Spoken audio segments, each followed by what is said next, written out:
Hi everyone, how are you? Welcome back to Accounting 100 200B. We are moving along here. We are now into chapter 13.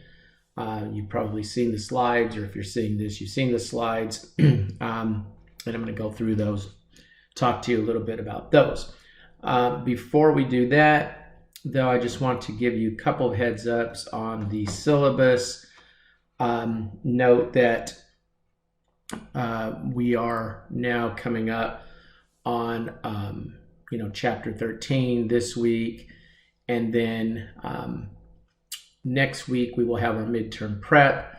Week after that, midterm 1. So hopefully you're moving along, keeping up with things, but don't get caught off guard there that you've got chapter 10, 11, 12, 13. You've got 4 chapters of material coming up that will be tested the week of February 14th.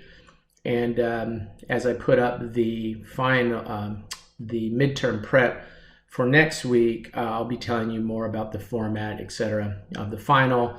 Although I already did tell you that it is going to be 20 multiple choice questions and 1 full-blown objective format question. I'll give you an example of what that's going to look like on our practice midterm, which we'll be doing next week. When I give you the midterm, of course, as I've mentioned, you have the entire week to work that, and I'll be giving you some more information about how that's going to work. It's the entire week. You pick a 3-hour window, and that's when you take your exam. But we'll talk more about that. Let's wrap up the business we have for this week, which is to go through the chapter 13 slides. So let me go ahead and see if I can open that from here. If not, I may have to go another route, but that looks like those are my chapter 13 slides.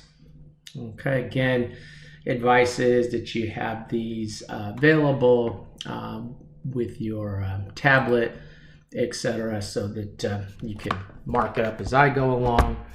Sometimes you may want to print these out, kind of your decision as to how you want to go about that. Okay, but have them available so you can mark up as we go along. Okay, good. So let's just go ahead and get started here. And I always like to take a peek to make sure my recording still runs, because sometimes there's a issue with putting it into tablet mode and the recording cutting off, but it looks like we're in good shape there. I think we're fine. So yeah, okay, so we're good. Okay, so let's go ahead. There's nothing worse than I go through the entire set of slides and then it turns out it wasn't recording the whole time. So, okay, good. All right, so let's go ahead and let's take a look at chapter 13. What we're going to do in this chapter is, now we've crossed over in the balance sheet. We've sort of finished up the asset discussion coming from 100, 200A into 200B, really dealing with longer term assets like our fixed assets and our intangibles in the last chapter, chapter 12. And now we're going to turn our attention to the liability side of the balance sheet. And we're going to stay there for a while in the next few chapters, dealing with current liabilities here, long-term liabilities, primarily bonds after our midterm chapter 14, dealing with some specific types of liabilities like pensions, etc. Stockholders' equity we'll get into as well, so we're not going to leave out that part of the balance sheet. And we'll also have some discussion about deferred taxes before we're all done. Okay? All right, good. So we're looking at current liabilities in this chapter. So just to take a look at the nature of some of the current liability issues that we'll be studying. Okay, current liabilities. We're going to look at the classification of short-term debt expected to be refinanced. Okay, so what happens? You have a liability that's coming due. You intend to refinance it. How is that going to be categorized on the balance sheet? Okay, there's also this issue of contingencies, gain and loss contingencies. And with gain and loss contingencies, we say we don't really know the final outcome of a particular event, say a lawsuit, etc. But under the GAAP rules, they're going to require that we make some disclosures. And in the case of loss contingencies, actually make a journal entry related to a potential loss contingency. Okay, and then indicate how to present liabilities and these contingencies, including we'll talk a little bit about some footnote disclosures. Okay, all right, good. So let's just go ahead and first understand the nature of current liabilities. And we say that a current liability is a probable future sacrifice of economic benefit arising from a present obligation based on past transactions or events. So what's happened? You've borrowed some money. You have to pay back, right? Okay, you have to sacrifice cash in the future, whatever, to pay that back.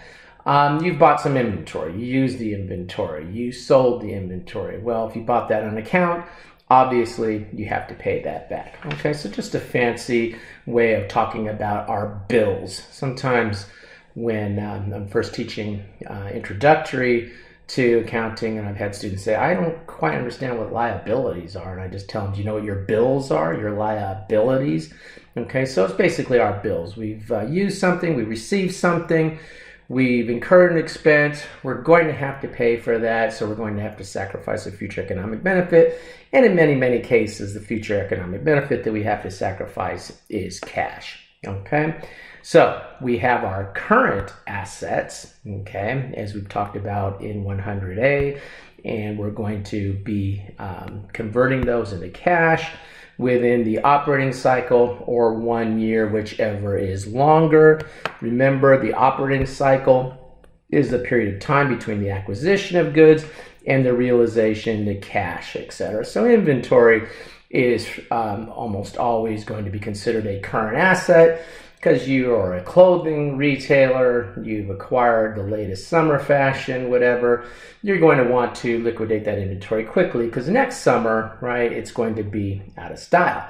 Now we say the operating cycle, whichever is longer, some entities take longer to turn their inventory into cash. For example, if you're a winery, you have what? You have grapes out on the field. Well, you won't be turning those into cash, okay, for some time because you have to wait to grow the grapes, ferment them. I'm not a winery expert, but whatever it is they do to create wine out of grapes probably takes more than 1 year. And so their operating cycle would be longer than 1 year. So current asset in that case could actually be what? Could actually be something that will last beyond that 1 year. Rule of thumb, a asset that will be used up in 1 year is considered current. Okay, now you reviewed all that earlier. We're focusing here in this chapter, obviously, on liabilities. And so let's just take a look. Current liabilities are obligations whose liquidation is reasonably expected to require the use of existing resources classified as current. So if you have a liability and that liability is going to require you to sacrifice a current asset, often cash, okay, we're getting a little fancy here. We're giving you a very, generic sort of definition of things, but the reality is most cases, it's very simple. If you're going to have to use up cash to pay off a liability, then it's probably considered a current liability, okay? Okay, good. So you take a look and they list out some examples of current liabilities and you can see some of those there.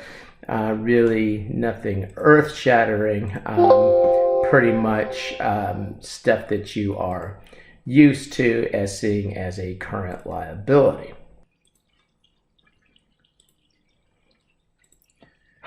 Okay, so you can see some of the usual suspects for our current liabilities. Again, accounts payable. We're probably going to pay that off in cash relatively soon. Note payable is one that can be current or non-current depending on the term of the note. So if it's a 1 year note, then it's reasonable to expect that in most cases would be current liability.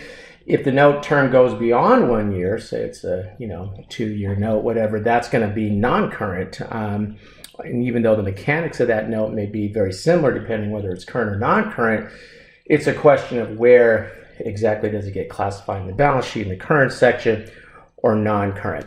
So you can see some of these others, and we'll talk about some of these. Income taxes payable, okay. All I want you to think about what the income tax is payable is that is going to be chapter 19. Okay, we'll get into that in chapter 19, so we don't need to worry about that at this time. Okay, good. Now you come over and taking a look at accounts payable. Okay, sometimes you'll call them trade payable because you have a vendor that you're doing business with on a regular basis. You're sitting there and, basically getting inventory and paying them back on certain terms. And you remember 210 net 30, 2% discount if you pay in 30 days. Otherwise, you have to pay the entire amount in 30, 60 days, whatever that period is. Okay, so just some very basic things that we learned about in introductory. Okay, notes payable. Okay, notes payable will be a written promise to pay. In order to be a note, it has to have certain terms related with it. And one of the key things is there's a time specific as to when you will have to pay that. Okay, now they can be classified, as I mentioned earlier, as short-term or long-term, of course, depending on the term. Term is longer than a year. Most cases, that's going to be long-term, of course, depending on the operating cycle of the entity. Less than a year, it'll probably be current. Okay, and that can vary around the margins for different types of notes, but that's a good rule of thumb for you, the 1 year criteria. Okay, so let's take a look at this. Castle National Bank agrees to lend $100,000 on March 1st, 2020 to Landscape Company if Landscape signs a $100,000 6% 4-month note. Okay, and they get the cash on March 1st. Now, with a 4-month note that's obviously going to mature before the end of the year, we don't have to worry about accruing interest at year end. Now, if we're preparing monthly statements, which many companies do, then you would have to accrue the interest for the 1 month. We're going to take a look at another example here in a little while in which the note will basically mature across accounting periods. Basically, we'll have the end of the year come, we'll have to accrue interest, and then it'll finally mature in that next year, and we'll deal with that here in a couple minutes. Now, this note is considered interest-bearing because it calls out the interest rate. We'll see later, some notes are called non-interest bearing, and the layman's reflex there is, oh boy, I don't have to pay any interest on that. The assumption is that when you borrow money, there's always a future economic benefit associated with borrowing money, and to acquire that future economic benefit, you have to pay an expense, and that expense is interest expense. So what's going to change is how we calculate the interest expense, but whether the note is interest bearing like this one or non-interest bearing, there will always be a recognition of interest expense as time passes on that. Okay, all right, but let's go ahead and let's just continue on with this example. We get the cash, we debit the cash, we credit the notes payable. Obviously, we would record that. In this case, it's a current liability, assuming we prepared financial statements before this thing matures. It's current because it's going to mature in 4 months. We're well within our 1 year criteria, right? Rule of thumb. Okay, now let's do the interest calculation. And so the note, and the tricky one on these, much as we said with depreciation, is counting the months involved. Because I look at a question like this, a common mistake, to say, well, they signed the note March 1st, 4 months, and you forget to count March. Meanwhile, you have to count March because it was March 1st. It was outstanding for all of March, all of April, all of May, all of June is the 4 months that they gave us here, right? Okay, or if they told you in on a question, I told you maturity in June, you would want to count the months like that on your fingers, the way I've shown you for depreciation. Okay, so we have the 4 months of interest, okay, that comes due on June 30th, right? All of June. So we go to June 30th, 100,000 times 6%. Times the 4/12 of the year. There's obviously 12 months in a year. Notice in accounting, guys, we really assume that every month has an even number of days. So we assume a 360-day year in accounting because the difference really isn't really that material. And so when you're looking at questions, problem like this, you're typically going to see they're going to use the fraction of the month, or in some cases, if they do default to days, they may use if they're using days in the calculation, the denominator will be 360 because we assume that all months have 30 days. That's how we can use a calculation like this, right? Okay, so we have what? We have $2,000 of interest expense. So we debit the interest expense, we credit the interest payable, and then when we go ahead and pay that, I guess it matures July 1st, the next day. Of course, you've got to pay back the cash, right? That's a mistake mistake that a lot of my introductory students make when they go to pay the note the next day. They make the mistake of only paying the interest. No, got to pay back the principal and the interest at that point in time. And so you debit the note payable, credit the interest payable, debit the interest payable to liquidate that, and credit the cash. Okay? All right, straightforward enough. Now, if you have a zero interest bearing note, now what happens? Well, now the note says $102,000. They don't call out the interest rate on that note, so they call it a zero interest bearing note. But then you would calculate, well, what's the present value of that $102,000? And in this case, the present value of the $102,000 is going to be $100,000, and we're going to get into present value calculations more in our long-term liability chapter. But you know that present value is always going to be less than what amount is going to mature to, right? Because of the time value of money. Hey, if you're going to borrow $100,000, you're going to let me borrow $100,000. You're not just going to let me hold $100,000 for whatever this is 4 months and then just give you back $100,000. You're going to say, no. You got to give me some interest. You're going to have to pay me back a little more. So in this case, we sat here and we would have to calculate the present value of that $102,000 that I'm going to have to pay you in the future. And it's what? It's $100,000. Okay, so now we have what we call a discount on this note. Okay, because the present value is always going to be less than the future amount that it will accrue to. The difference between what we're ultimately going to have to pay out at the end of this term and the amount of cash we got is considered the discount. Okay, and again, this is just time value of money considerations. Nobody in this world is going to loan you $100,000 now, and then maybe your mom might do this or your dad or somebody. But you know, business arm's length transaction, right? Business transaction.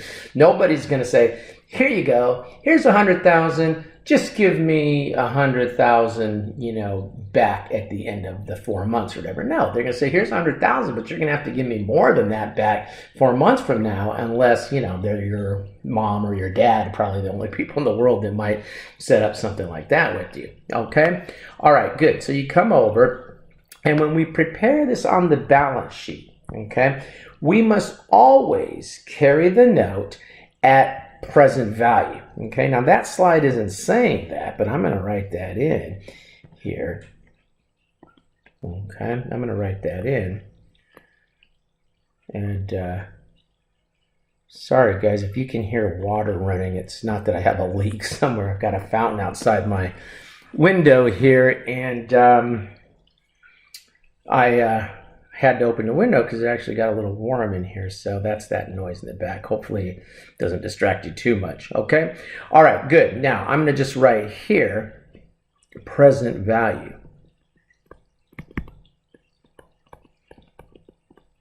Okay. God, that seems loud to me. I don't know if you can hear that water, but that fountain sounds loud when I be quiet. When I'm talking, I can't hear it, but when I shut up, I can hear it. So what happens? We have this present value. That's the present value of that $102,000. So what happens? Well, if you know that the note is $102,000 and you know that the present value is $100,000, then the discount becomes a calculation. I know that we don't present it that way on the balance sheet. It looks like you said, oh, okay, you knew the discount and that's how you got to the present value. The calculation is the opposite. We know what we're going to have to pay in the future, right? We calculate the present value of what that amount that we're going to have to pay in the future is. That's the present value. We know we have to show the note on the balance sheet at present value. And how do we do that? We show the calculation then on the face of the balance sheet, because the difference between the present value and the face of the note is the discount here. Okay, so the discount is a contra, it's an opposite. Okay, and when the note matures, that will ultimately be shown as an interest expense. So let's just go ahead and take a look at that. Okay, when the note matured. Okay, so I guess we'll get to that in this example. Okay, so hold on to this thought of how we're going to treat this. Well, I'm just going to show you right here because now I've set up the mystery. I didn't realize that they didn't finish the thought with this particular one, so I'll just show you right here. When we finally go ahead and we pay this note, if it's a 4-month note, on July 1st, whatever. Okay, where do I want to write this July 1st journal entry? Looks like I have more room here on July 1st. Okay, what's going to happen? Well, I'm going to go ahead and debit the note payable. Okay, and I'll debit the note payable for $102,000. I'll credit the cash for $102,000 because that was the deal, right? I borrowed $100,000. I got to pay the guy back, the lender back $102,000, right? Then I'm going to go ahead and I'm left with the discount, so I'm going to have to debit interest expense $2,000 and credit the discount.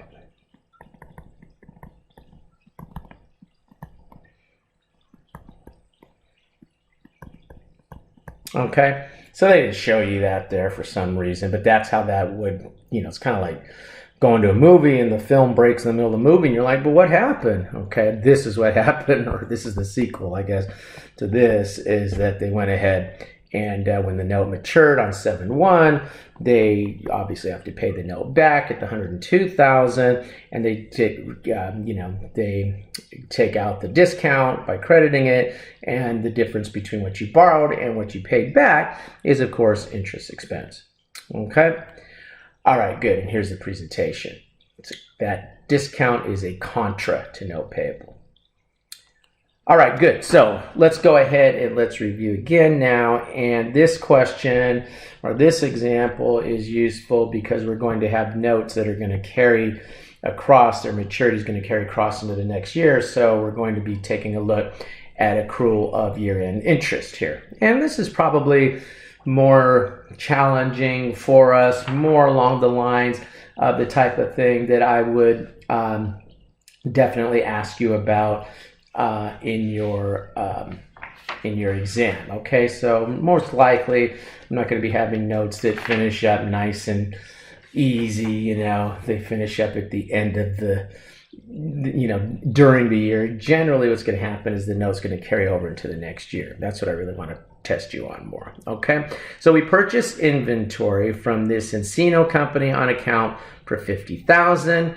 Asser records the purchase gross and uses a periodic inventory system. Gross means that if there were any purchase discounts on that, etc., I would still record it at the gross amount. In perpetual inventory, though this is a periodic inventory system, which really doesn't make much difference for our purposes here. I'm not sure why they're insisting on a periodic inventory system, because most companies would use perpetual, and they're going to use the purchases account though instead of the inventory account. I'll show you on the next slide the difference in case you forgot between periodic and perpetual. I don't like when they start talking about periodic because these days most companies use perpetual. But anyway, let's not argue the point, because the point is down here, okay? Because what they really do is they give us two mutually exclusive situations. So these aren't both happening. They're saying in one case, we're going to be issued a $50,000 12-month 8% note in payment of account. In the other case, we're going to borrow the money from this Shore Bank and sign a 12-month zero interest bearing $54,000 note. Okay, so it's not both of these, it's one or the other. Okay, all right, so let's just go ahead and let's look at the journal entries on the next page. And here, I don't know why they decided to put these numbers in this weird fashion, but let's just get all the numbers on here. And so let's just take a look. And first off, we have a debit to purchases on September 1st. If this was the perpetual inventory system, which again, most companies will use perpetual, there would simply be a debit to inventory here instead of the debit to purchases. Okay, no big deal. Okay, so we go ahead, we have our debit to inventory under perpetual system, credit to accounts payable. Now remember, these are mutually exclusive. Okay, this is option 1. Okay, this is option 2 from the previous page. So 2 different possibilities here.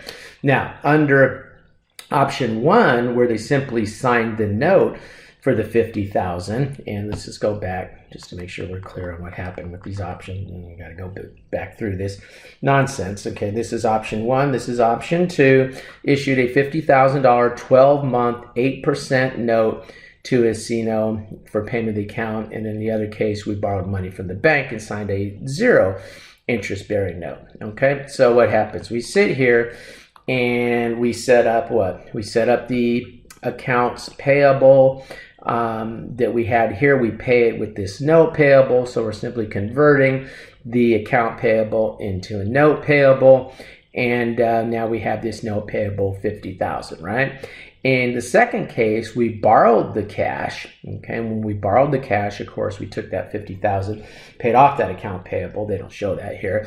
But then, because it was a 0 interest note, we booked the note gross. It was $54,000, and the difference between the present value is what? Present value is what I'm getting today, and the future value is what I'm going to have to pay out in the future here is this $50,000, and then that difference is $50,000 what I get now, $54,000 paid in the future. The difference is the discount. Okay, now let's go ahead and see what happens at December 31st. Now remember, it was a 12-month note, and so we're going to have what? All of October, all of November, all of October, all of November, all of December. We're going to have to accrue 3 months of interest. By the way, just to remember the balance sheet presentation here, okay, we will show what? Note payable. The note payable is a full $54,000. We have the discount. Okay, that's discount. Just write that in, I guess. Discount, it's kind of hard to squeeze that in, is $4,000. And the note payable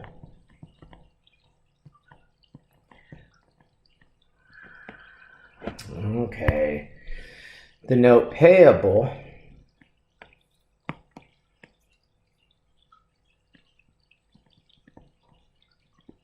is $50,000, right? The difference, that's a contract. Okay, all right, just to see how that particular one looks on the balance sheet. Okay, I'm not sure that was worth all that, but let's take a look at the accrual of interest expense at the end of the year. Okay, and it was all of October, all of November, all of December, 3 months. They said it was 8%. That's $1,000. We debit interest expense, we credit interest payable. Okay, now in option 2 here, now what happens? Well, we go ahead and we take the interest expense, which is still $1,000, but now we go ahead and we make the same calculation. Okay, same calculation for the interest. Actually, it's the amount of the discount that had amortized. It's not the same calculation, it's the same amount, not the same calculation, because it was October, November, December. That was the amount of the discount on a 12-month year. That's the $1,000. And so we go ahead, debit interest expense, credit the discount on the note payable. Okay, now when you look at the balance sheet presentation of these two, okay, for the situation with the interest-bearing note, I call that option 1. We have the note payable, we have the interest payable. In the case of the 0 interest, we've amortized part of that discount, because we originally did what? We had originally debited it, then we sat there and credited it, so now it has $1,000 that's been taken out, so there's $3,000 left. And so the present value, or the net note payable, turns out to be the same. So the terms, the takeaway from this couple, the terms of the note, whether it says it's 0 interest or it's interest bearing, the only difference is how we present that information on the financial statement. You know, they're showing this interest payable as a liability, In the case of the zero interest, we show as part of the discount. In both cases, we don't show the income statement presentation here. We had interest expense of $1,000. Okay, so how it impacts the financial position of the company, etc., is of no difference. It's just simply how do we display the interest payable versus the discount on that zero interest bearing note. Okay. Okay, good. Now, if we have customer deposits, those are liability, right? So, I don't know, you're some sort of rental company and you make the person give you a deposit on a piece of equipment that they're going to rent from you. That deposit is considered a interest expense. It's considered a liability. I don't know where I got interest expense. It's considered a liability on the financial statements. It's a liability because you're going to have to give that money back to the person. So customer deposits are considered a liability. Okay. Now, another example of a liability is unearned revenue. So what happens?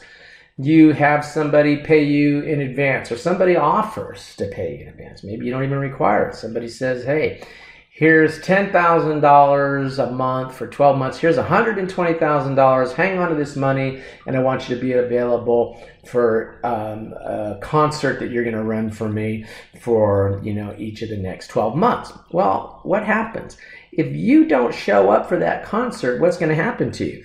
That person's going to take you to court, and they're going to require you to give that money back if you don't voluntarily do it in a situation like that. So since you're going to have to give money back to somebody, unearned revenue is a liability, no doubt. Okay, that's a liability because if you don't perform the service, you're going to have to give that money back. Okay, so in this case, we get some money in advance for football tickets, whatever, and so we get $500,000. We debit the cash, we credit the liability, unearned revenue, and then as time goes on, we earn some of that revenue. I guess it was for 5 games.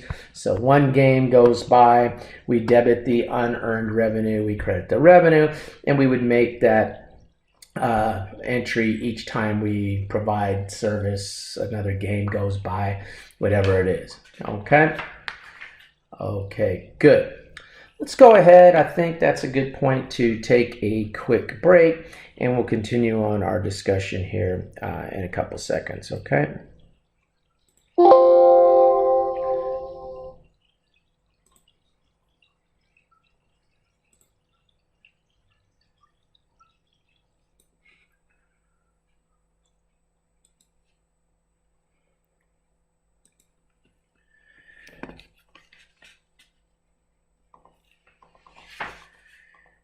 Okay, so let's go ahead and continue on now with sales taxes. And when we talk about sales tax, we're talking about retail entities that you can see on the screen that there's a sale.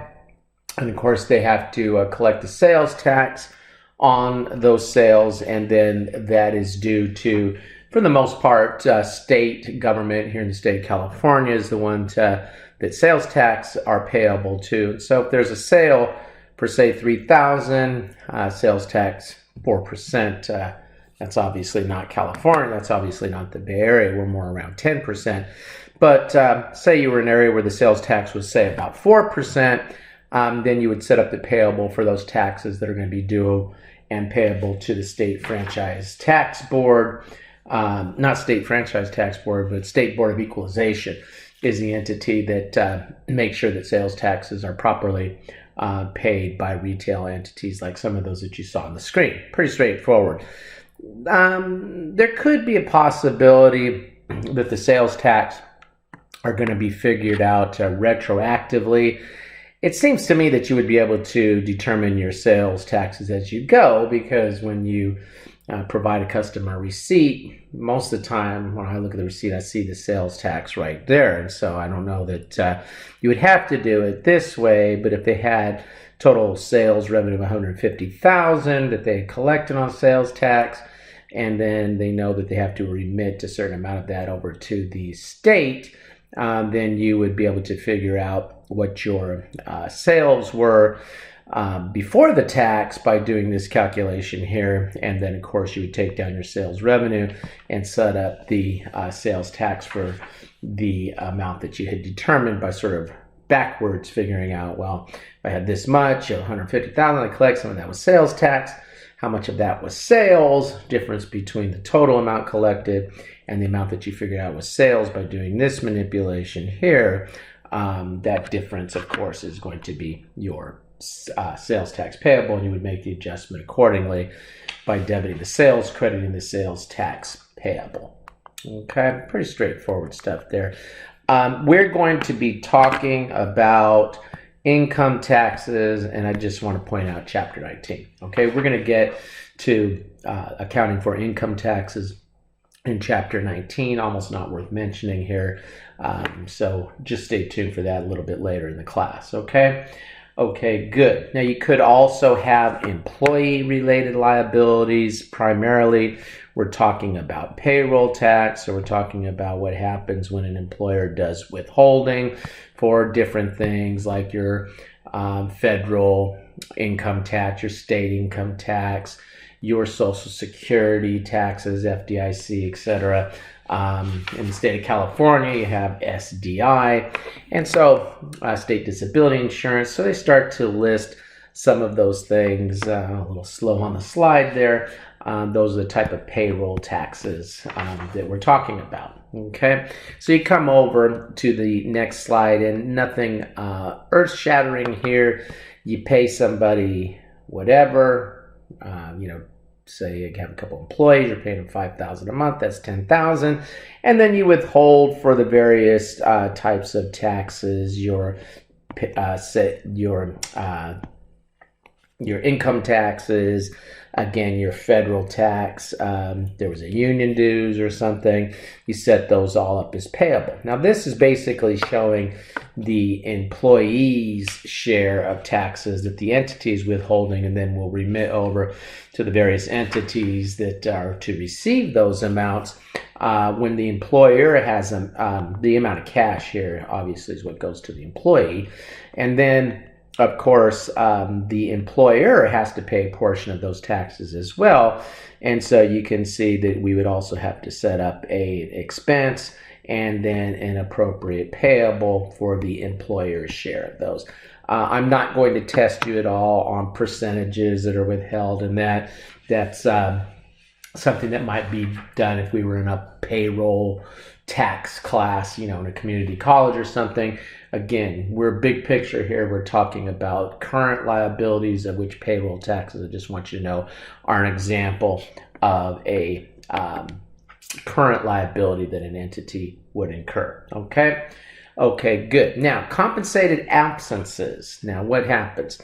With compensated absences, we're talking about things like vacation, sick pay, that sort of thing. Okay? Now, they give us some criteria for things like vacation, sick pay, etc. And they tell us that in order for these to be recognized as liabilities, the obligation has to vest or accumulate. So what does that mean? Hey, you work for 1 year, you get 2 weeks vacation, right? That's what we mean by vest or accumulate. Okay? Payment of compensation is probable, meaning that we have told our employees they can either take their vacation, or if they leave the company, they can cash out their vacation if they haven't taken it at the time they leave, and the amount can be reasonably estimated. Now, with vacation pay, it's pretty simple, right? Hey, you earn 2 weeks, we got to pay you 2 weeks. You leave before you actually take the vacation for those 2 weeks, then we got to pay that out. Sick leave sometimes tends to be a little bit different in that the individual has to actually be sick in order to be able to take that leave. And so if the employee is working for us and the only time that they can take that leave is if they are actually sick, then the employer might look at that and say, well, how do I know whether or not that employee is going to actually ever be sick or not? I think we're all learning now that healthcare issues can be pretty tricky. And so it could be that a company maybe wouldn't accrue a liability for sick leave, primarily because of difficulties they might be able to cite in estimating that.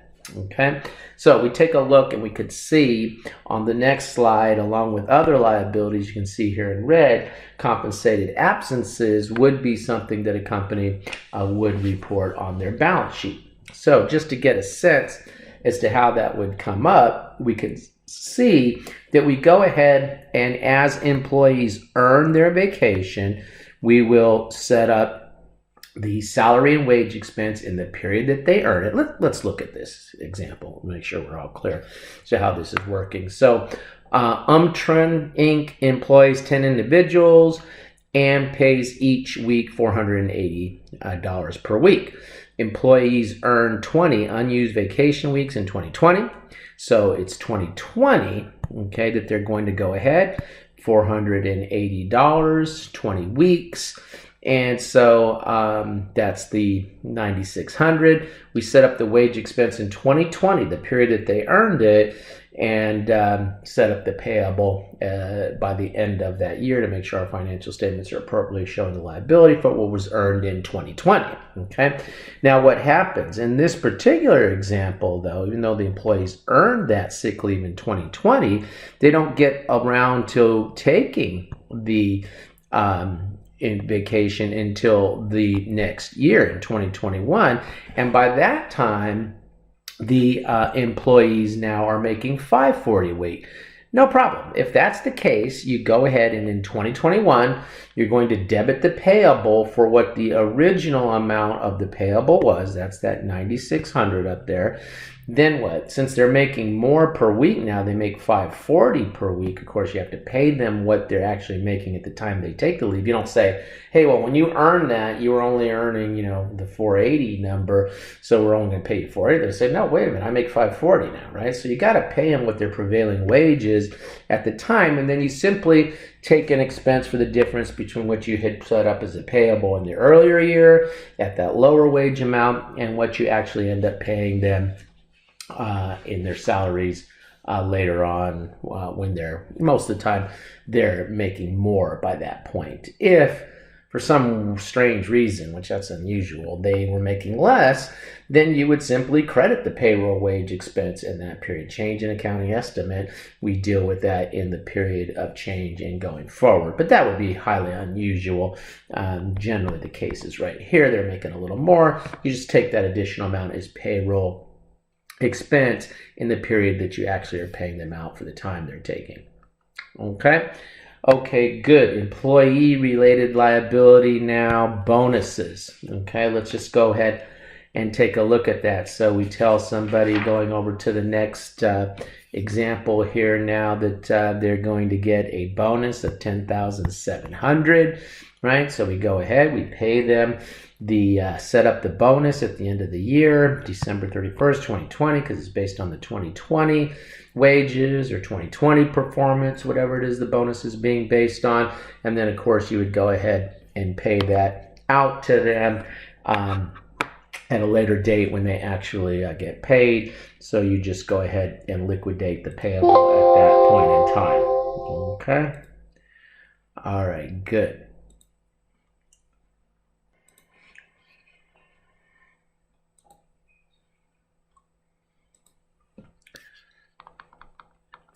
Okay, let's go ahead and take a look at what happens, and we're going to get into long-term liabilities, of course, in our next chapter after our midterm, chapter 14. But what happens if I'm showing a liability on my classified balance sheet showing items, current assets, non-current, current liabilities, long-term liabilities, right? Separating those out. And what happens if I have been presenting something as a long-term liability for my, say, 2020 financial statements, but then, or instead of showing it that way in 2019, but then by 2020, that debt is about to become due early in 2021 or sometime in 2021.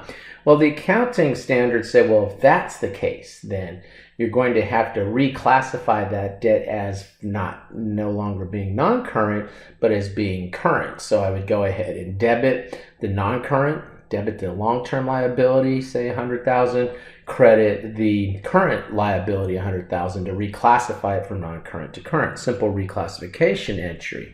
Okay. Now, if the entire amount is coming due, that's easy. But what if it's a note that I'm having to make periodic payments on? I'm having to make, $100,000 every year, and there's only a portion of that $100,000, let's say $5,000, I'm going to have to make a payment on that in the next year. Well, I would only reclass a portion of that. So it's only the portion of these long-term liabilities that are coming due that would have to be reclassified. So even though the entire debt may be $100,000, if only $10,000 was coming due, then I would go ahead and reclass that current portion and not have to reclass the entire amount. Okay. Now, note that we can exclude debt currently if they are to be, and the big issue here is refinanced. Okay. And we're going to see that there are some specific rules around what happens if you're going to refinance a debt that's coming due. So I have a debt that I am carrying as a current liability, but I'm taking steps to go ahead and refinance that on a long-term basis. Can I go ahead and keep that as a long-term debt rather than have to show it as a current debt because my plans are to refinance it? So I have a note, it's coming due, it's going to come due next year, but I'm sitting here saying, well, I'm going to refinance that into a 5-year note. So shouldn't I be able to carry that as non-current? Okay.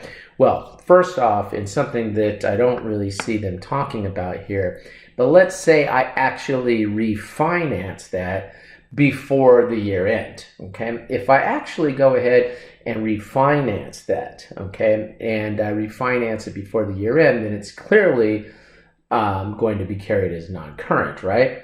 Let's say I have a debt that was going to mature in the next year and I refinance it before I issue my financial statement. So I actually go ahead and I have Bank A and I take the debt that's coming due from Bank A and I refinance it with Bank B, and I do it after the balance sheet date but before I issue the financial statements.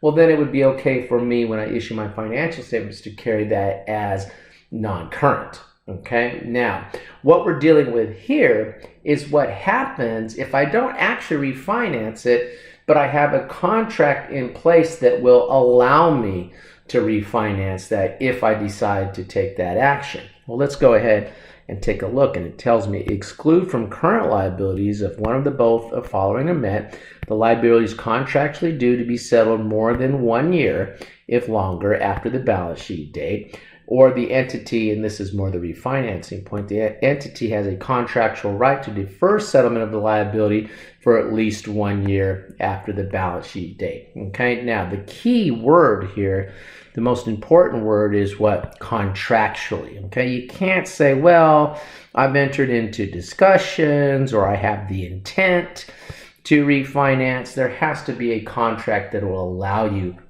to refinance if you choose to do that. Okay, so you have either what? Actually refinanced it, or you have a contractual right to refinance it. Now, in the contractual right to refinance it, now whether that contractual right has been executed before or after the balance sheet date makes a difference. Okay, so let's go ahead and take a look at this example. On November 30th, 2020, Monavin Winery issued a note payable of $3 million.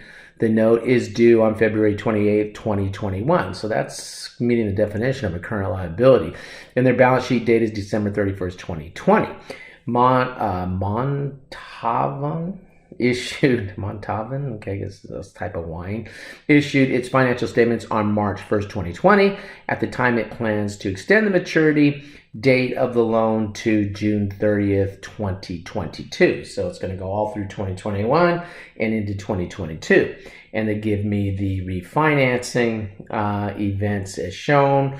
We have the liability December 31st. The liability is due on the 21st. Balance sheet on the 28th, I should say, of February. And then the financial statements are going to be issued a couple days later, March 1st. Okay, now this is where we get into the question is, what is the accounting treatment for the short-term debt if the contract is refinanced is completed on January 15th. What is the accounting treatment for the short-term debt to be refinanced if the contract to refinance is completed before or on the year end, December 31st, 2020? Okay, so classify payable as current liability under scenario 1 right here. Okay, is a current liability because contract for refinance was not completed by December 31st, 2020. Under the second scenario, okay, classify note as non-current because the contract gives the right to defer payment to June 30, 2022, and the contract was in effect at December 31st, 2020. Now, if they had actually refinanced it, they went from Bank A to Bank B, paid off Bank A, have a new note now with Bank B, and that refinancing occurs even after the balance sheet date, but before they obviously issue the financial statements, then you could treat that as non-current because there's actually been a refinancing, even though it happened after year end, it happened before the issuance of the financial statements. So that's not really talked about here. Here we're just talking about a contract that gives you the right to refinance. If you execute it before the balance sheet date, fine, treat that as non-current. You execute that after the refinancing date, still got to treat that liability as current at December 31st, 2020 in this example. Again, not talked about in the slides here. If you actually refinance it and the refinancing happens after the balance sheet date before you issue it, you can treat that as a non-current liability. Okay? All right, good. So that's the rules on the refinancing. Okay, let's go ahead and talk about gain and loss contingencies. Now we're going to talk about gain contingency first, and we're pretty much going to see that taking a gain contingency is very rare, very limited, specific circumstances where they're calling it a gain contingency, and I even really wonder if it is a gain contingency. But some people could look at it that way, but to me it's more a very specific example or a very specific case when you take it. So rather than putting it under the umbrella of gain contingency, it makes more sense to just keep it under the specific labeling for the specific transaction that we're talking about. You'll see what I'm saying here in a minute. Loss contingencies, much more common. Rule of conservatism is going to give us specific rules as to when we must take a contingency for loss. And I think the bigger umbrella of criteria for loss contingency is useful for us in those circumstances, and not so much the very specific rules-oriented cases for taking, where they talk about specific cases for loss contingencies. Okay. Now, contingency by definition means uncertainty. Okay. So what happens? We get a lawsuit, and we don't know what the outcome of that lawsuit is going to be because we're going through, some sort of court proceedings and whatnot. That's a contingency. Okay, and it could be a gain, could be a loss. Okay, now as I said, with gains, okay, gain contingencies are very specific, very rare. Okay, possible receipts from monies, etc. Okay, gain contingencies are not recorded or disclosed unless the probability of receipt is high. And so we have very specific examples in the FASB standards where they require under a particular type of transaction, they say, okay, yeah, you can take a gain contingency for something like that, but it's highly, highly unusual. For example, tax carry forward is an example of a gain contingency that you could take that we'll talk about in chapter 19. And that's a very specific case that falls under the category of accounting for income taxes. You see what I'm saying there? It's a very specific type of gain contingency that they allow you to take for very specific circumstances. But we really are better off leaving those examples of gain contingency under the categories of the subject matter as opposed to trying to have this umbrella area of gain contingency and knowing when we should take them and whatnot. Loss contingency, okay, much more common because of the rule conservatism. We take losses immediately. Gains we generally defer unless it's a very specific case, like for tax carry forwards. Okay, and so we get into the likelihood for loss contingency, since they're more common, since rule conservatism pushes us more towards those, then we can start to talk about some more generalized rules that we need to be aware of here. Okay, so let's just go ahead and take a look. And when they categorize these contingencies of loss, okay, they put some likelihood on that. Probable means that it is more likely than not going to happen. Okay, reasonably possible is less than probable but more than remote. Remote means that it probably won't happen, obviously. Okay, so let's just take a look at how that plays out and what we should do. Okay, now notice that we have the three categories: probable, okay, we have our reasonably possible, and remote. Probable means more than 50%, right, that it's going to happen. If we determine, and look guys, this is based on the entity's best estimate, consultation with attorneys, lawyers, that sort of thing. Okay, so probable means it's more than 50% that it's going to happen. It's still an estimate. And if that's the case, we will accrue, meaning we will actually make a journal entry. There'll be a debit to loss contingency. There'll be a credit to liability. Even though the court case isn't done yet, we decided it's more likely than not we're going to lose the court case. What do? Debit the loss, credit the liability, and we will disclose. When we say footnote, we'll disclose the nature of the accrual of that loss. Okay? Now, when we get into this, we're going to see that just because a loss is probable, and they don't talk about it here, it also has to be estimable. Is that a word? You have to have the ability to estimate the loss. Okay, so FASB doesn't go around saying, well, look, you've got a loss, you determine that it's probable, so even if you have no way of really figuring out what that loss could be, can't come up with a reasonably good estimate, just close your eyes and swing. That's not what FASB says. What FASB says is, look, if it's probable, but you're a little shady on the amount of that loss, come up with a range. Book the lower amount of the range. So I sit there and I say, well, the loss is going to be between 100,000 and 500,000. Well, what they tell me is I have to debit loss, 100,000.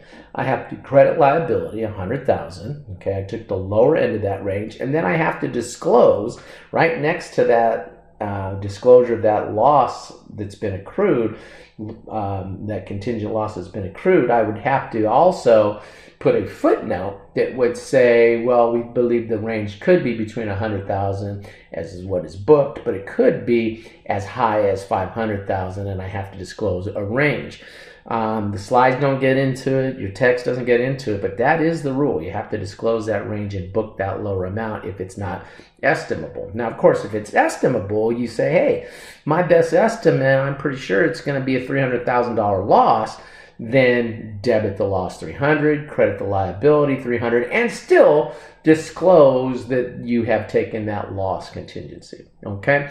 Now, if it's reasonably possible, okay, now we've fallen below probable. Now we don't have to make the journal entry. We don't have to accrue that loss, but we do need to disclose. Okay. And then loss contingencies that fall into the remote category. You don't have to do anything. You don't have to disclose those. You don't have to obviously book anything for those. Okay? Okay, good. So you come over and they give us this example. This entity has a lawsuit, and they say that prepare the December 31st entry, assuming it is probable that Scorsese will be liable for $900,000 as a result of this lawsuit. Got to book it, right? Debit lawsuit, credit lawsuit liability. B, prepare the December 31st entry, if any, assuming it is not probable that Scorsese will be liable for the payment as a result of this suit. Okay, hey, don't have me guessing that not probable means remote or not. We would, if it was reasonably possible, we would disclose something. Oh, I see. It's not probable, so I don't have to make a journal entry. But do remember that if it is not probable, but it is reasonably possible, I would have to make the disclosure. Remote, you don't have to do anything here. And even when you make this journal entry, you still have to disclose, right? You still have to disclose. So you're always going to disclose things about contingent losses that you have either booked or simply disclosing because they've met the reasonably possible criteria. If they're remote, you neither have to disclose nor book an entry. And again, not talked about here at all. Even if it's probable, but you can't come up with the best estimate, then you have to disclose the range and you have to book the lower end of that range. Okay, good. So they give us some examples related to contingencies here. I think that these are the ones that we're going to spend most of our time with. The common, we've already sort of shown you what would happen with litigations, but we're also going to have guarantees and premiums and environmental liability. So we're going to spend a little bit of time looking through some of these.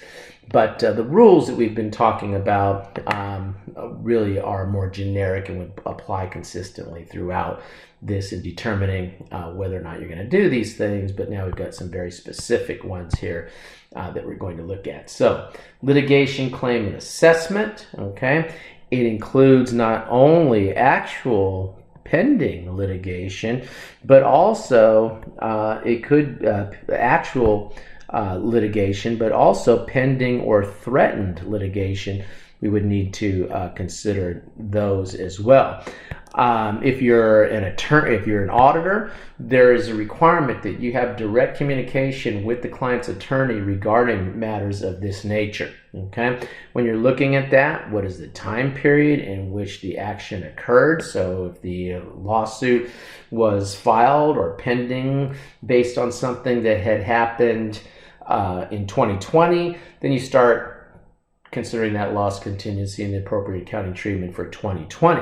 What is the probability of an unfavorable outcome? Probable, going to have to book. Reasonably possible, got to disclose. Probable, book and disclose. Reasonable possible, got to disclose, right? And then what is your ability to make a reasonable estimate? If it is estimable, book your best estimate of the amount of loss if it's probable and estimable. If it's probable but you can't estimate, disclose a range, book the lower end of that range.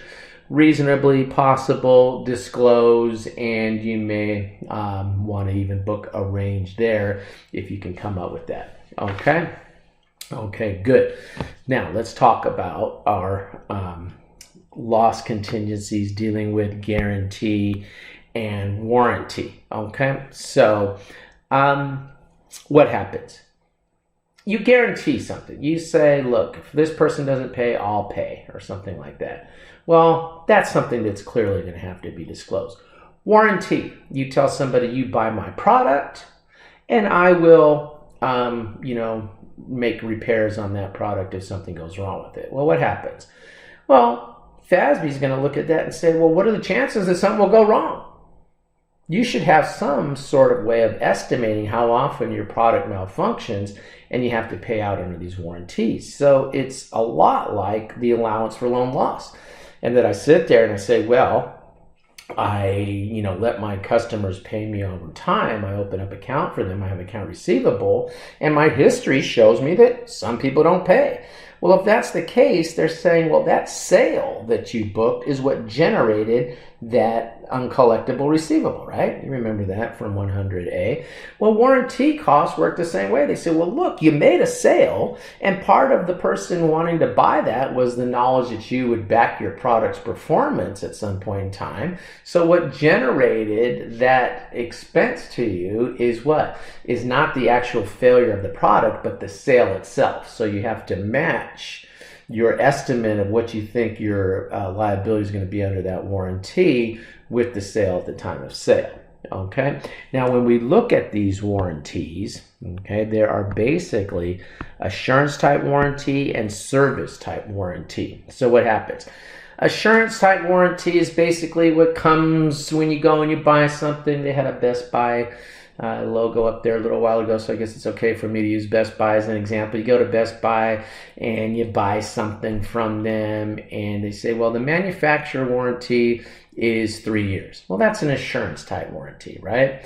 But then the Best Buy people always say, they say it to me anyway, would you like to buy the extended warranty? Then we'll back that product for another 3 years, but it's going to cost you, you know, and then they come up with some amount that they want to charge you for that. And I always say no to that. I feel like the profit margin on that is so high that I'm paying more for a nice profit margin to whoever it is that's offering you that. I guess it's okay for me to pick on Best Buy because I'm probably one of their best customers, okay?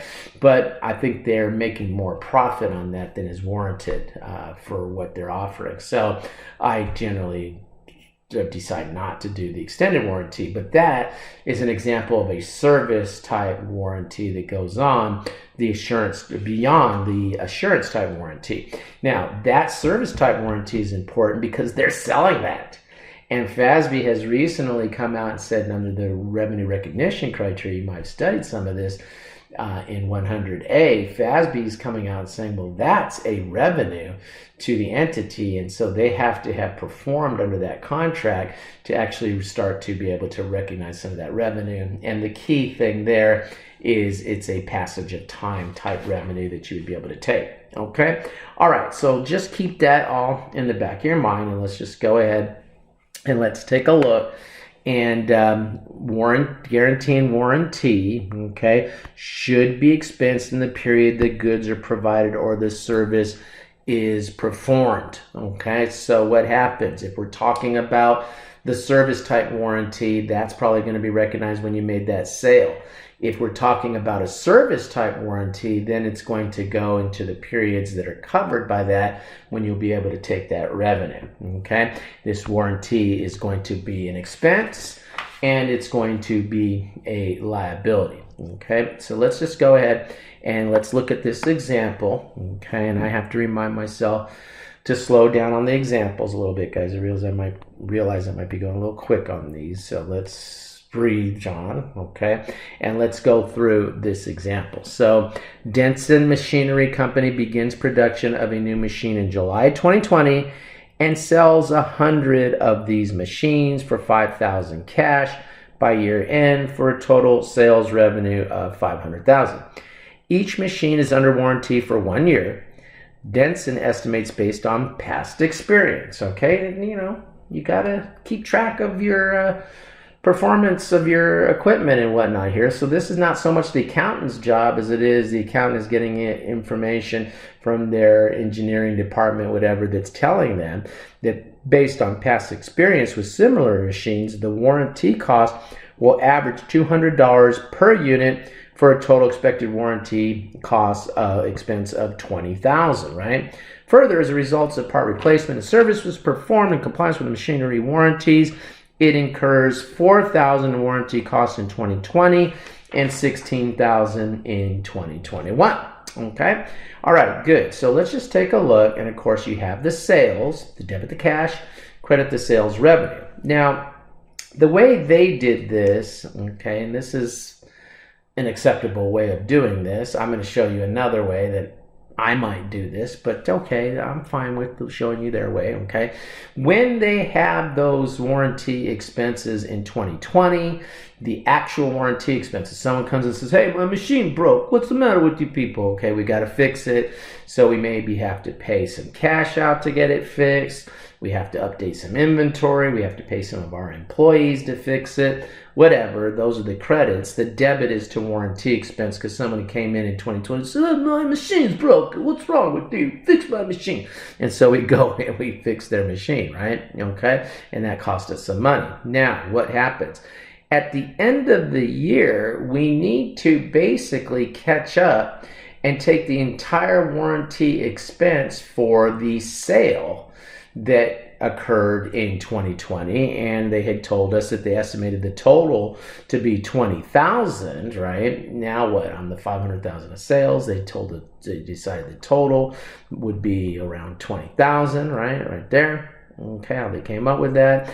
And then they go ahead and they catch up the warranty expense. Even though only 4,000 has come in, their best estimate is that it's going to be 20,000. We've taken 4, so to catch up, we have to go ahead and debit warranty expense and credit the warranty liability for the additional 16,000 here. Okay, and then on our balance sheet, we'll report that liability of 16,000. Okay, the 20,000 versus the 4,000 that's already come in.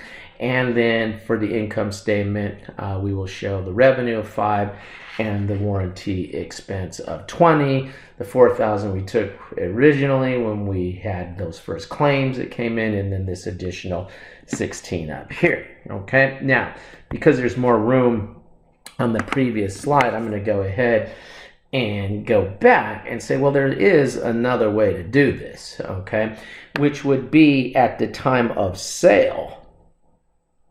Okay, at the time of sale, let me get the right pen here. Okay, at the time of sale, and the right color would be nice. Boy, it seems like there's an easier way to do this in the way they have it set it up. Okay, would be to, at the time of sale, debit warranty expense. Okay, this is mutually exclusive from this. At the time of sale, debit warranty expense for 20,000. Credit the warranty liability. I guess I'm leaving an R out there. Warranty liability for 20,000 at the time that you make the sale.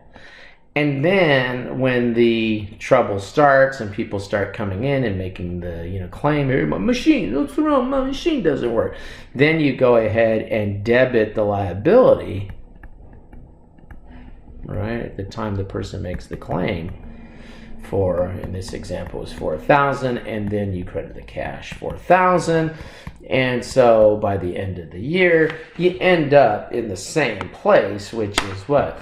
On the balance sheet now, you got warranty liability, right? You credit it for 20, you debit it for 4, so it has a balance of 16 now, like they're telling us here, and your warranty expense is 20,000. You end up 2 paths to the same outcome, right? Okay, just showing you a different way to do it, and for me, maybe that is a little more intuitive, right? And then finally, a little bit later, when the rest of the people come in 2021, where it was, my machine's not working either, then you go ahead and you debit the liability, you credit cash at that point in time. Okay, now this is a rolling thing. I think that sometimes students say, well, wait a minute, what if it comes in and more people come in? That's all right, because by then, what would have happened? I would have probably made some more sales. I would have put more in my warranty liability, and more claims come in, debit the liability, credit the cash as I pay for those. It's not, hey, every machine, has to break down exactly as you said, and you do your best year to year accounting estimate to have your warranty liability reflective of what's going to actually come in. But it's never perfect because it's an accounting estimate, just like other accounting estimates aren't perfect, right? You just go forward and do the best you can with your new estimate. Each time you make a sale, put a little bit more in the liability, and over time that liability should be fairly representative of what actually comes in terms of claims against your warranties.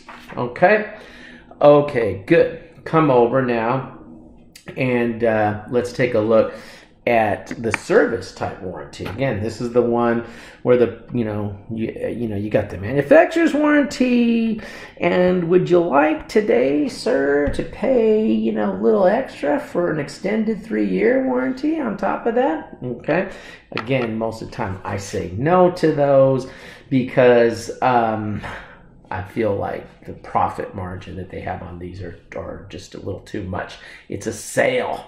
They're selling you a different thing now. Now it's not just the cool, TV they sold you. It's a service contract on that, and that starts to get a little bit different. Okay, so let's just take a look at this example again.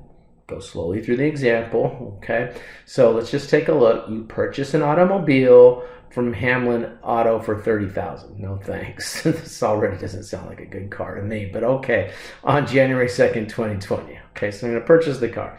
Hamlin estimates the insurance type warranty on the automobile to be $700. Hamlin will pay for repairs for the first 36,000 miles or 3 years, whichever comes first. So that's sort of like the manufacturer warranty that comes with it, right?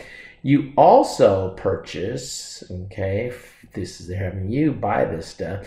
You also purchase for $900 a service type warranty for additional 3 years of service or 36,000 miles.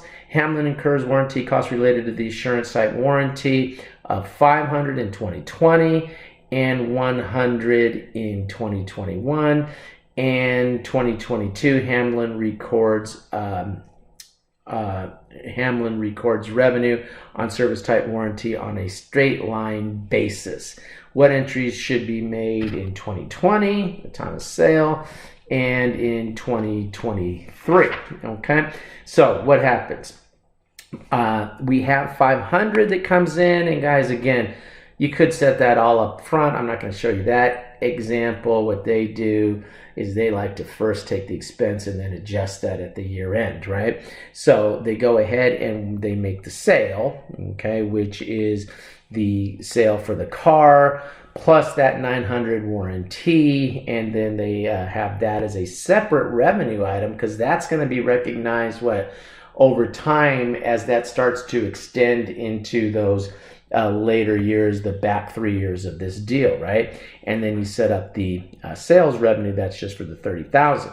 Now, in this example, they take the warranty expense of 500 because 500 came in 2020, and then at the end of the year they catch that up, and I can't tell you why the book made a mistake here because the total was 700 that they estimated. Okay, so prepare the entry to record estimated warranty expense and warranty liability for expected insurance warranty claims in 2021, and they debit the warranty expense and credit the liability that you're doing that in December 20th. And for some reason they only put in the 100. I realized that the book said that only 100 came in only 100 came in 2021, but at the end of 2020 they don't know that.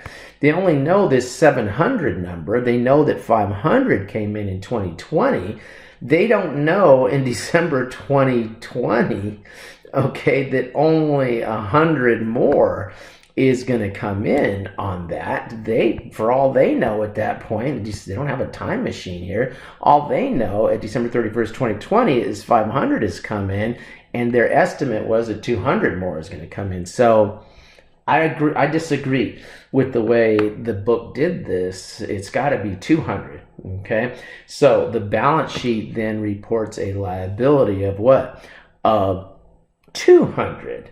Okay, for the insurance type warranty costs in 2021, and they would report what? They would report 30,000 of revenue and warranty expense, and then the book loses itself because the slide lost itself here.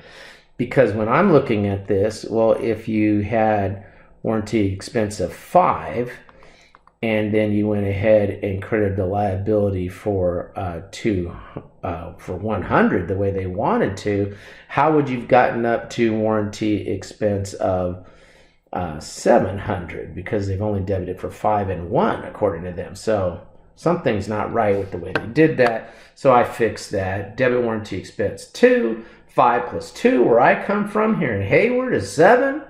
And the warranty liability then should be 2. You've already taken 5, and you figure you got 200 more left to go in the next year. Okay, so a little fine tuning on that slide. Sometimes They tell you, hey, put together 87 slides. They tell the graduate student for, your intermediate accounting text, and then the poor person, does it the night before it's due and makes a mistake. Okay, so I think that's all that happened there.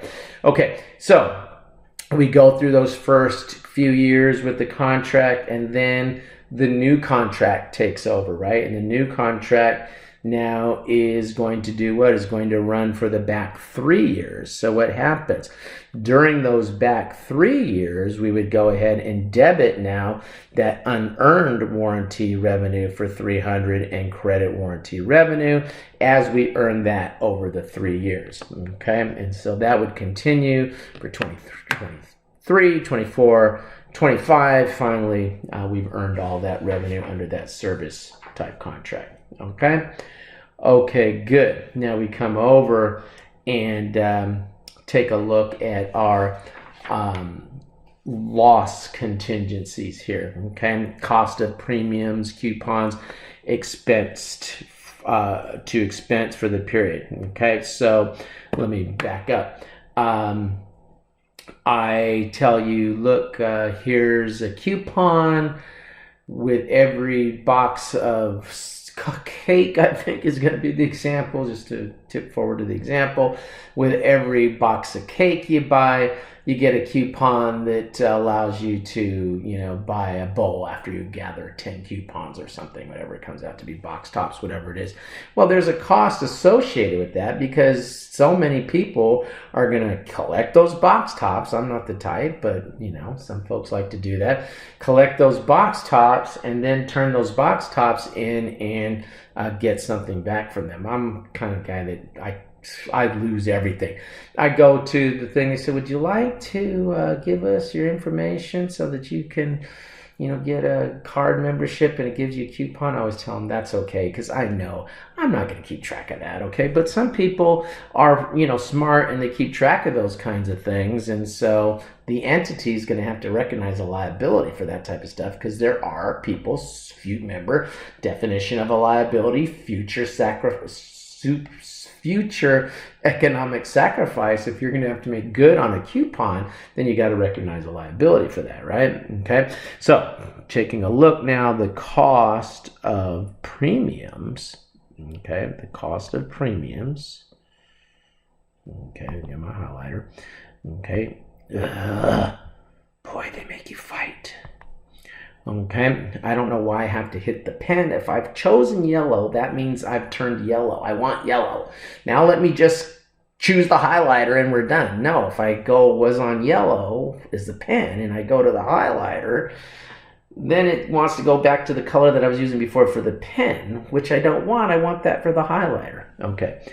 No. Anyway, companies estimate the number of outstanding premium offers that customers will present for redemption. They need to do that. Okay, so the cost of premium and coupons expense in the period of the sale. It's in the period of sale. Again, somebody bought this box of product here because, ooh, looky, and on the back you get a 2-for-1. Okay, so that's a cause and effect. Got to match that with the revenue. Got to match the premium expense, your estimate of the premium expense in the period of sale. Okay, companies charge the cost of the premium offers to premium expense and credit a premium liability because when somebody buys that box of cake, they're gonna go, oh, looky, you get 2 more cakes for 1. That's got to be matched with the sale of that box that gave them that offer. Okay, good. Even though they're not going to buy the cake that day, in fact, generally that's the whole idea, is make them come back another day and buy those extra cakes or whatever it is. Okay, all right, so let's just go ahead and let's take a look. So we've got this Fluffy Cake Mix company, sells boxes of cake mix for $3 per box. In addition, Fluffy Cake Mix offers its customers a large, durable mixing bowl in exchange for $1 and 10 box tops. So you got to buy what? You got to buy 10 boxes of this stuff. You give them $1. They give you this lovely, durable mixing bowl. I don't know if it's lovely, but it's durable. Okay.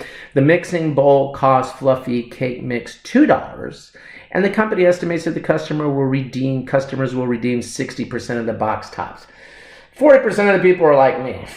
Throw it in the garbage. I'm not going to keep track of no box tops, okay?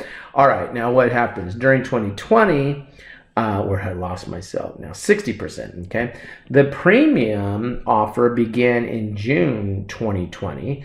During 2020, Fluffy Cake Mix purchased 20,000 mixing bowls for $2 and sold 300,000 boxes of cake mix for $3 per box and redeemed 60,000 box tops.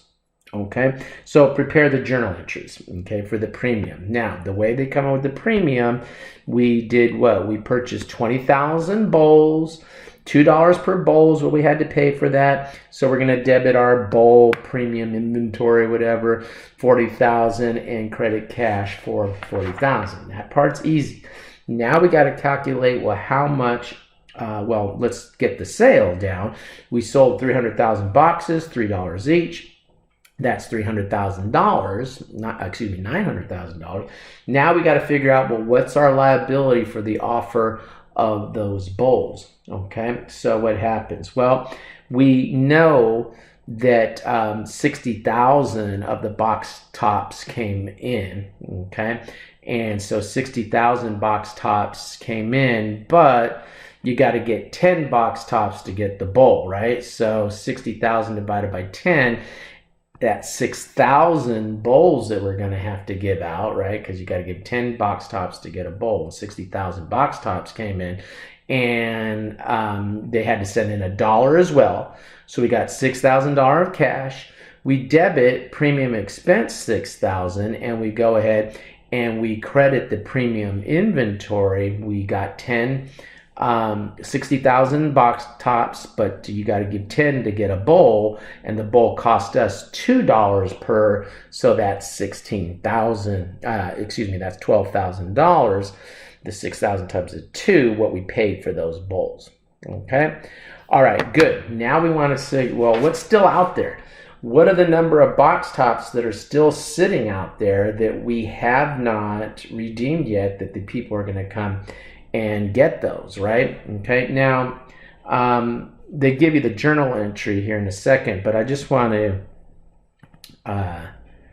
fix this up a little bit because they put a $sign where they shouldn't have. So what do I got to do? Pen, and then I got to tell it I want red, I guess. Okay, so what happens? Well, the total box tops sold in 2020 were 300,000. Okay, now that was 300,000, not dollars. It was 300,000 boxes of cake that they sold, right? Okay, so that's 300,000 boxes. Every box has a top. So there's 300,000 box tops, right?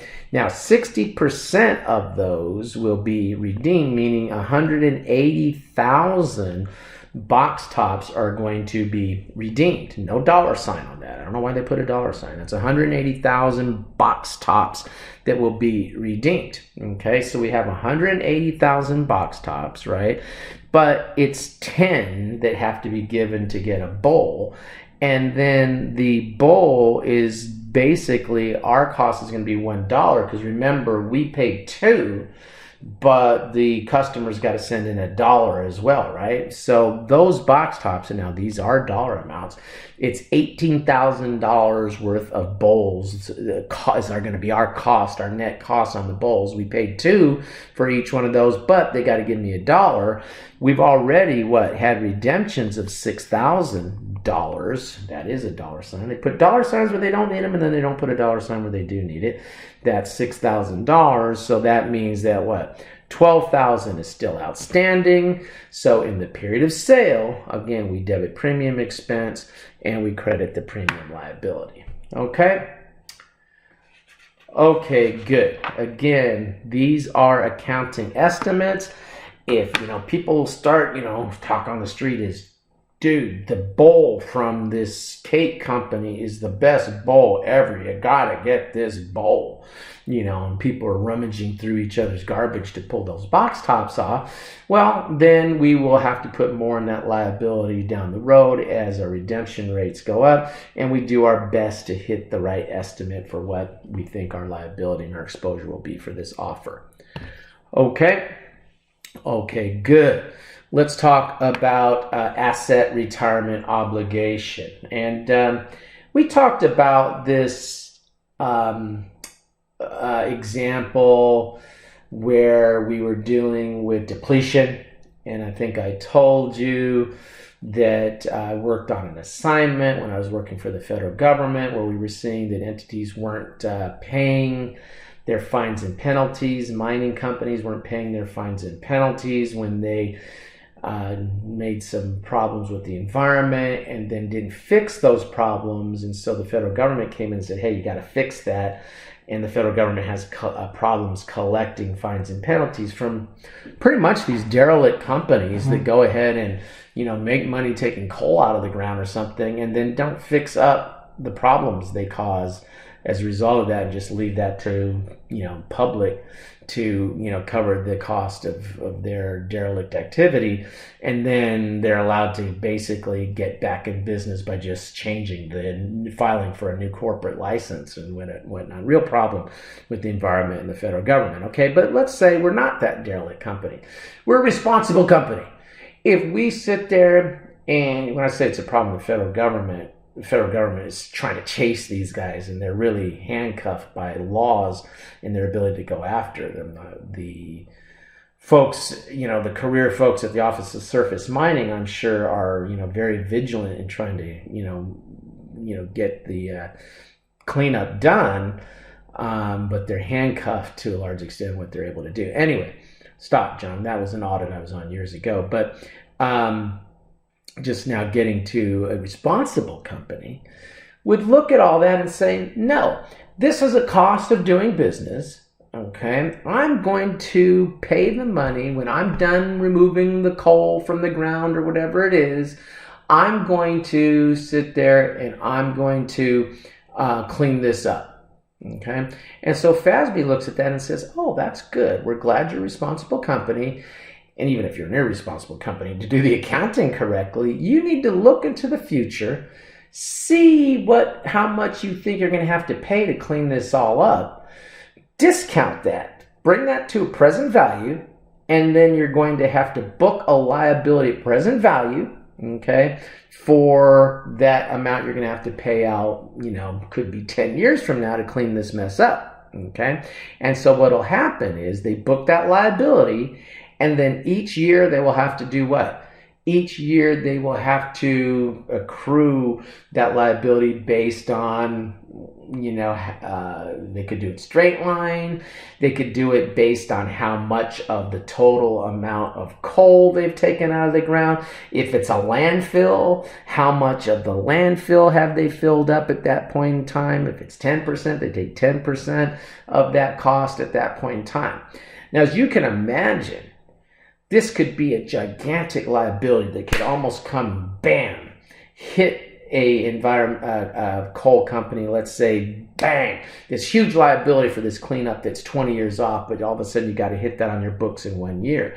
So what FASB does is they let them slowly put that into expense over time so that the first year they're in operation, they have their retained earnings completely wiped out by something like this. Okay, so we take a look, and that's what we're talking about, asset retirement obligation.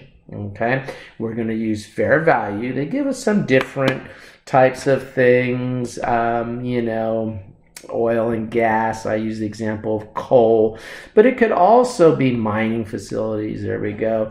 But it could also be something like landfill. Now it's not, how much are you taking out of the ground? It's how much garbage you're putting in there. And, federal government, EPA, Environmental Protection Agency, comes down and says, do you think you're just going to leave a big mountain, a whole pile with garbage there at the end? No, we're going to make you cover that up. We're going to make you put a park on top of that, and then we're going to make you monitor that to make sure no poison gas comes seeping out of that pile of garbage, and they have to put monitoring equipment and all that in. Well, those are all going to be amounts they're going to have to pay per law. Probable future sacrifice of an asset meets the definition of liability. FASB comes down and says, yeah, you got to take a liability for that. Okay? All right, so let's go ahead and take a look and see this example. Okay, and so on January 1st, this oil company erected an oil platform in the Gulf of Mexico. Wildcat Oil is legally required to dismantle and remove the platform at the end of the useful life. You think? What? Wait, don't dismantle it. Leave it there so the birds have a place to land. No, got to take that thing down. And here they're using estimated life of 5 years. Okay, I think that's to make the example easy. I'm sure that, they look at, the amount of oil that they're going to take out, and they would look at it on a basis of how much of the total production that's going to come out of that have they taken out in any 1 year. But let's just use the straight line. It makes it easier, I guess, for us to understand what's going on here. Okay? All right, Wildcat estimates the dismantling and removal will cost $1 million. Okay, based on a 10% discount rate. Now we're going to go to the present value of an annuity table. We're going to go down to the 5-year row across the 10% column to come up with a factor. That factor there is 0.62092. I am not going to make you do this on this exam. Okay, don't worry, I won't have you go into present value tables for these type of calculations on this exam. When we get into bonds, I'm saving it for bonds. When we get into bonds later, we get into leases, I will be having you do present value table a little bit, not for this upcoming exam. Okay, so if there was a factor that was needed, I would give it to you. Okay, you're not going to look up any factors for this exam. So Wildcat estimates that dismantling and removal will cost $1 million. Based on a 10% discount rate, that's where this number comes from with the 5 years, 10%. Okay, the fair value of the asset retirement obligation is estimated to be 620,920. That's the million. Did I say present value of annuity? It's present value of $1 here is that factor, because they're considering it a one-time $1 million payout that's going to happen. And so while records the asset retirement obligation, and notice they let them set up an asset and a liability, not an expense. Not an expense. It's an asset. This is an asset. Okay, they add that to whatever the cost of the drilling platform was. Okay, they add that to that as the asset. So they take an asset and a liability simultaneously. Impact on retained earnings, stockholders' equity is zero. There is no income statement effect for recording this liability. Okay, so now what happens? Now, this started January 1st, 2020, and now as we go through time here in 2020, 2021, as they're doing this work, they will now need to amortize the liability by debiting the depreciation expense, crediting the accumulated depreciation on the asset, and at the same time taking what? Taking the interest expense associated with that. So for the interest expense, they're going to take whatever the outstanding amount of the liability is, and in year one, it's the amount that we set up, that 62,920, and multiplying that by the 10%. So we're going to debit interest expense and add to the interest on that. Because remember, by the end of the 5 years, that's going to have to be up to what? Have to be up to the full 100,000. So we'll do that year after year. By the end of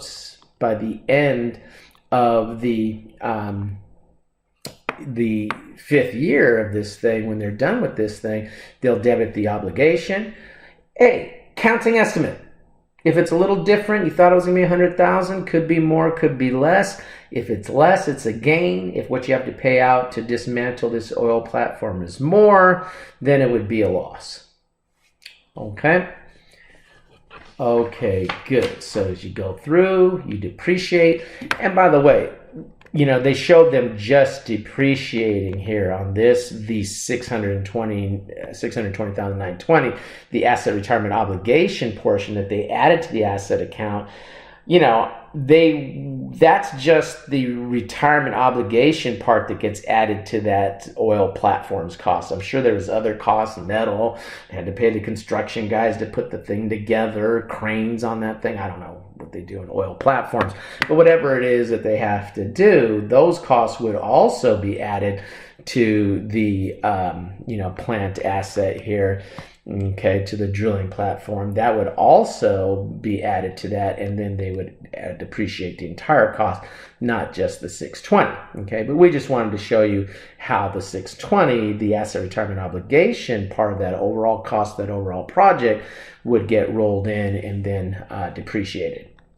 Okay, and then of course you have to take the interest on that. So by the time you come to that final date, the amount in there is equal to what was the future value. You took present value, which was the future value.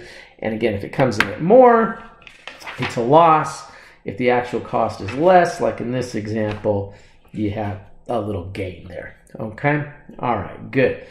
Self-insurance, okay, you don't have to book anything for self-insurance, okay? You don't have to look out there and say, I think we're going to have this horrible accident, 3 years from now, and we don't have insurance to cover that, so let me book a loss for that. No. You may, however, want to disclose that you have self-insurance is probably a good thing to go ahead and put in your risks and uncertainty disclosures that are required under U.S. GAAP in your financial statements. Okay, good. Now you come over and you take a look at the presentation of current liabilities. Okay, and so they are usually going to be reported at their full maturity. Okay, that's why we saw what? We saw the note less the discount, okay, but we were able to see what the full maturity of that would be, okay. The difference between the present value and the maturity is considered immaterial. Well, look, they say that, you basically do this. You're going to show the face. Let's just remember it this way, rather than them putting that kind of silly statement up, because how do we know it's immaterial? Okay, you have to make an evaluation as to whether it's material or not. But we have what? We have the face of the note, right? We show that. Then what? Then we show, I think in the little example we had, this was what, 102,000, I think, was the face, right? That was the note payable. Okay, note payable. You don't call it face on your balance sheet, but you show the note payable at face. Then what? Then you figure out the present value of that note, which at the beginning in the little example we had was 100,000. Okay, and you call that the net note payable.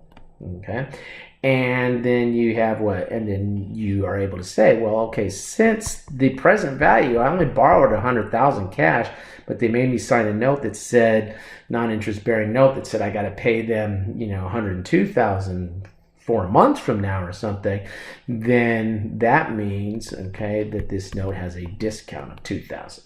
Okay, that's how you would present that. And then they get into companies list accounts in order of maturity, Okay, I guess you could do those kind of things. It's kind of the difference between a perfectly pristine desk and one that maybe, has a couple pieces of paper. It depends on how sophisticated you want to get with how you're disclosing the order of those different items. But you do list them in order of liquidity. So notice you have current assets, and then, a company would continue to list their assets, total current assets, and then they would go to non-current, and then they would go to their current liabilities and non-current liabilities. So this example, they just listed current items here, but you would also have your non-current as well in order for the balance sheet to balance. I mean, look at this. Is it calling this a balance sheet? It doesn't balance because they don't have the non-current items. They don't have stockholders' equity. Okay, so they just listed out the current items here for some strange reason. Okay, but you would start with your current and then go to non-current. Okay, if you do have anything about refinancing that we talked about later, talked about a little earlier, I should say, you would add that to the notes of the financial statements. Okay, and you can see where they might disclose some of the refinancing that went on. Okay. Okay, good. Companies should disclose certain other contingent liabilities. Okay, we talked about that. Guarantees indebtedness of others. Okay, if you are going to cover me if I don't pay, that has to be disclosed. That has to be disclosed for a couple of reasons. One, that there's a certain exposure, and investors should know that, and that's the most important one. But also, do you guarantee the debt of people you don't know? No. When you guarantee debt, you're guaranteeing debt of a related party. And as you learned in 100A, there is a requirement that there be disclosures about related party transactions. And so it would also have to be disclosed under that scenario as well. Okay, or for that reason as well. Okay, all right, good. And you can see some of the different things that would be disclosed here about various contingencies. Okay, now we talked about evaluation analysis of current liabilities. I'm going to expose you to a couple things here in this class. We have an entire class dedicated a little bit later where you'll be doing more of these types of analysis, or maybe you've seen some of this in the finance classes, etc. Okay, but current ratio, okay, easy enough. Current assets divided by current liabilities. Look, we want this number to be more than 1. We have a solvency problem in this company if our current liabilities are more than our current assets. So we obviously want it to be more than 1. 2 times 1 is good. We don't want it to get too huge, because then it begs the question, well, why is this company hoarding its current assets? Maybe those should be out somewhere making a return than just sitting here being held against current liabilities that are much smaller than the current assets. Okay, if you want to get more critical as to your analysis of solvency, you keep the current liabilities in the denominator, but in the numerator, you cherry pick the most liquid of your assets: cash, short-term investments, accounts receivable net. That's the account receivable less the allowance for doubtful accounts. So we've left out in the classic ones that they leave out of the numerator in terms of current assets is no inventory, no prepaids. Okay, they're sitting there and saying, look, if you can't go to the store and spend this money, okay, don't count it in the numerator in the acid test ratio. You're saying, what do you mean, John? Let's say you go to, Costco, and you buy a 100-pound sack of nutmeg. And then you get home, you say, what am I going to do with a 100-pound sack of nutmeg? So you take that and you put it into some 5-pound sacks of nutmeg, and you go to Safeway and you say, nutmeg for milk? I give you nutmeg, you give me milk? And Safeway's going to say, no. You got any cash? You got any, credit card where you can pay us, where we'll pay or whatever? Promise sign here, promise to pay, whatever, right? They're not going to take inventory, okay? Prepaid. You can't go to Safeway and say, well, look, I've got a, car insurance policy that, if I get in an accident, they're going to pay for my car. So why don't you accept that? No. Okay. That is not going to be considered. I prepaid my rent, so I'm good on my rent. So that means I'll have some more money in the future. Safeway's not going to take that. Okay. So it's what? It's things that you could quickly liquidate to pay off liabilities. Now, cash, receivables, a marketable security, that you can turn around and you can sell your Apple stock for whatever it is per share and turn that into cash, okay? That is going to be considered an acid test worthy asset, if you will, and would be included in the numerator. Okay? Okay, guys, I think that about covers our chapter 13. Stay tuned for, be checking for the practice midterm, which will be coming up for chapter 13.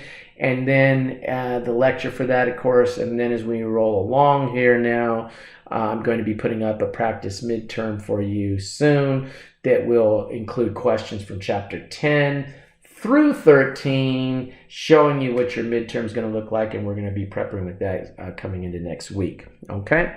All right, guys. Have a good rest of the day, and we'll talk to you soon.